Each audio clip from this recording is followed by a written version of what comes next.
अस्सलाम वालेकुम मेरे सादा से पाकिस्तानियों। मेरा नाम रेहान तारिक है और आप मेरा यूट्यूब चैनल और फेसबुक पेज देख रहे हैं। करोड़ हा दुरूद आकाए दो जहां नबी मेहरबा मोहम्मद मुस्तफ़ा सल्लल्लाहु अलैहि वसल्लम पर। इस दौर इस उम्मीद के साथ इस व्लॉग का आगाज करते हैं कि अल्लाह रब्बुल इज़्ज़त इस मुल्क के ताकतवर हल्कों फैसला साजों के दिलों में सादा से पाकिस्तानियों के लिए नरमी पैदा कर दे। मेरे सादा से पाकिस्तानियों, अगर ये कहा जाए कि मॉरली और एथिकली इमरान खान और तहरीक इंसाफ इंतखाबात 2024 का मैदान मार चुकी है, तो ये कहना गलत नहीं होगा। इमरान खान जो इस वक्त जेल में बैठा हुआ है, लेकिन इंटरनेशनल मीडिया ने इमरान खान का मुकदमा उठाया हुआ है और पूरे इंटरनेशनल लॉबी इस वक्त पाकिस्तान में होने वाले इंतखाबात का जिक्र कर रही है। इमरान खान के उस खत का जिक्र कर रही है जो जेल में बैठे हुए इमरान खान का खत। इकोनॉमिस्ट वो जरीदा है जो दुनिया भर के इन्वेस्टर्स, जिसको बाइबल का दर्जा देते हैं, दुनिया भर के इन्वेस्टर्स के लिए, कारोबारी बरादरी के लिए वो बाइबल का दर्जा रखती है, उसके अंदर लिखे हुए इमरान खान के आर्टिकल की पूरी दुनिया के अंदर धूम है। और अमेरिका की जानिब से हाल ही में मुल्क की इस्टेब्लिशमेंट को, यानी हमारी लोकल इस्टेब्लिशमेंट को, ताकतवर हल्कों को क्या स्ट्रॉन्ग मैसेज दिया गया है,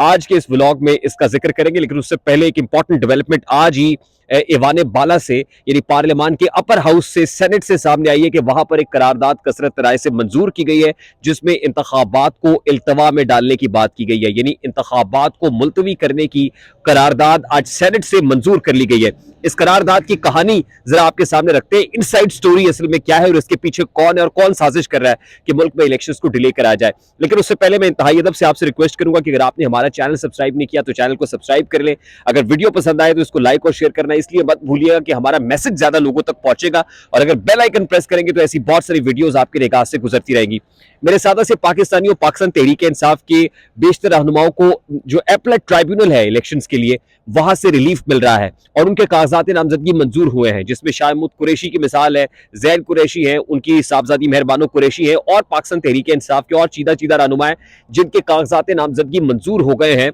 और रातों की नींद उड़ाए हुए हैं। इसी तरह से पाकिस्तान तहरीक इंसाफ से बल्ले का इंतखाबी निशान लिया तो गया, लेकिन कभी इम्कानात ये है कि जब 9 जनवरी को ये केस लगेगा तो बल्ले का निशान भी वापस मिल सकता है, क्योंकि कोई ग्राउंड इसकी मौजूद नहीं है। अब ताकतवर हल्के ये महसूस कर रहे हैं कि अगर इंतखाबात इस माहौल में कराए जाते हैं तो एक तो लंबी चौड़ी हेफ्टी एक्सरसाइज होगी और उसमें पाकिस्तान तहरीक इंसाफ जिस तरह से हर मामले के अंदर बड़ी आसानी से निकल जाती है, तो यहां से भी अगर निकल गई तो बहुत सारे लोगों का जीना हराम हो जाएगा, रातों की नींदें उड़ जाएंगी। अब ये अपने पेश नजर रखिए। लेकिन साथ ही मैं आपको ये बता दूं कि सेनेट में आज एक भोंडी साजिश हुई है, इंतहाई भोंडी साजिश हुई है कि कुछ सेनेटर्स को ये कहकर भेजा गया, तकरीबन 14 सेनेटर्स मौजूद थे जिस वक्त ये करारदाद मंजूर हुई है, और 12 सेनेटर्स की राय से, यानी ये कसरत राय है जिससे ईवान में करारदाद मंजूर की गई है। और उसका मतन ये है कि क्योंकि दो सूबों के अंदर सिक्योरिटी सिचुएशन नागुफ्ता बे है, जो मुल्क की मौसमी हालात है वो ठीक नहीं है, जो दो सूबे हैं वहां पर इलेक्शंस के लिए फजा साजगार नहीं है, इसलिए इंतखाबात को इल्तवा में डालना चाहिए, और फिर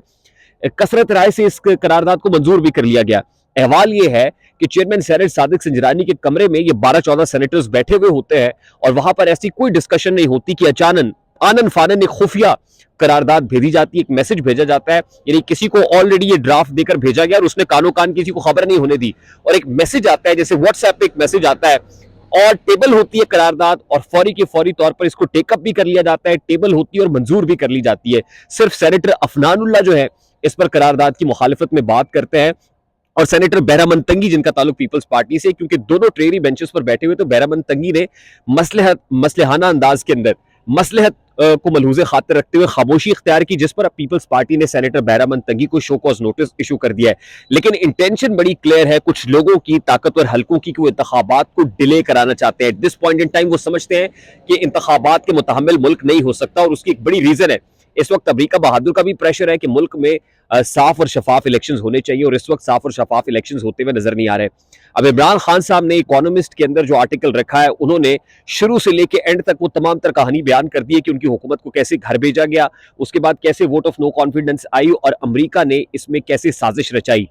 अब इमरान खान जेल में बैठा हुआ है। आसिम मुनीर साहब जो chief of the army staff है, जनरल आसिम मुनीर, उनके दौरे अमरीका के बाद तकरीबन 14 रोज के बाद द इकोनॉमिस्ट के अंदर ये मजमून छपता है, और ये दिन बड़े इंपॉर्टेंट है, यानी इंतहाई अहमियत के हामिल है कि आर्मी चीफ अमेरिका का दौरा करके आते हैं और उसके ठीक 14 रोज के बाद ये आर्टिकल छप जाता है। इसका मतलब ये है कि द इकोनॉमिस्ट ने इमरान खान के इस मजमून को लोगों के, खासतौर पे इंटरनेशनल एस्टैब्लिशमेंट के माइंड्स के अंदर रिफ्रेश किया है, और इसलिए रिफ्रेश किया है और इसलिए इस मजमून को अब यहाँ पर लोकल लोग ये कहें कि जी इस मजमून की कोई वक़्त नहीं है, इसमें तो पुरानी बातें की गई है। तो फिर इकोनॉमिस्ट जैसा जरीदा, जिसको इंटरनेशनल एस्टैब्लिशमेंट या इंटरनेशनल लॉबी जो है बाइबल का दर्जा देती है, उन्होंने इसको क्यों इतना इंपॉर्टेंट समझा, और क्यों इसको इसी वक्त में 14 रोज के बाद, जब chief of the army staff Asim Munir साहब अमेरिका का दौरा करके आ गए हैं, तो 14 रोज के बाद ही इसको मजमून बना के छापा है। और तमाम तर ए टू जी, जिसमें इमरान खान ने मलबा डाला है मुल्क की लोकल एस्टैब्लिशमेंट के ऊपर भी और अमेरिका के ऊपर भी, यानी अमेरिका को एक बार फिर बावर कराया है कि आप लोग क्या करते हैं,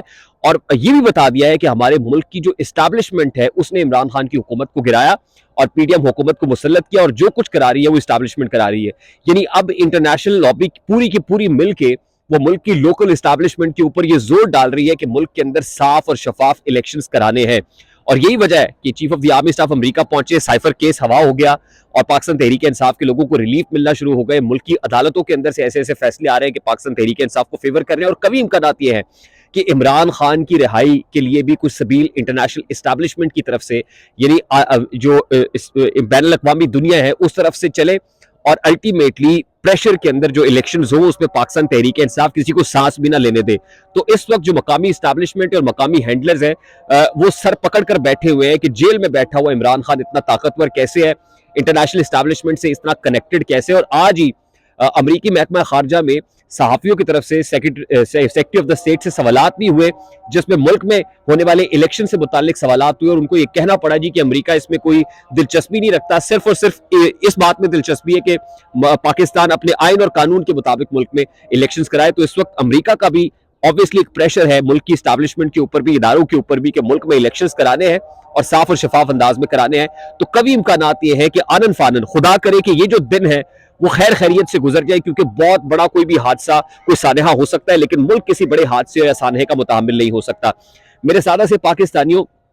इंपॉर्टेंट डेवलपमेंट्स तो बहुत सारी हैं जो अंडर द टेबल कुक हो रही हैं। हम कोशिश करेंगे कि जैसे ही हमारे पास कुछ चीजें कुक होकर पहुंचती हैं, हम फौरी तौर पर आपको उनसे आगाह करें। अगर आपको ये वीडियो पसंद आए तो इसको लाइक और शेयर करना मत भूलिएगा। मुझे रेहान तारिक को इजाजत दीजिए, अपना बहुत सारा ख्याल रखिएगा। अस्सलाम वालेकुम।